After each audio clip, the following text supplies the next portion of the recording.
Welcome to OSGeo Nepal, a community connecting individuals and groups working with open geospatial technologies in Nepal.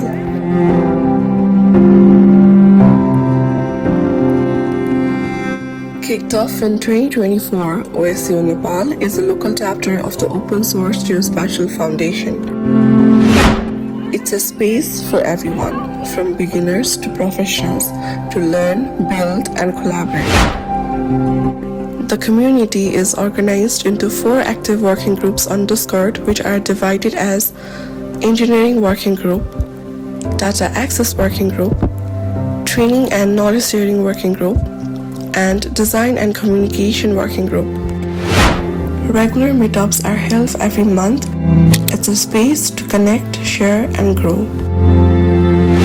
OSGeo Nepal has also organized events like GIS Day, coding parties, and knowledge sharing sessions throughout the year. The chapter collaborates with student groups like GSAN, KUCC, and GIS, and with professional bodies like ANGIS through GeoSeries, workshops, and competitions. Members contribute as mentors, trainers, and volunteers. Looking ahead, OSGeo Nepal aims to grow stronger, reaching underrepresented communities, creating resources, and contributing to global open source geospatial projects. Have a question or idea? Just drop into our Discord. Someone will always be there to support you. Join the movement.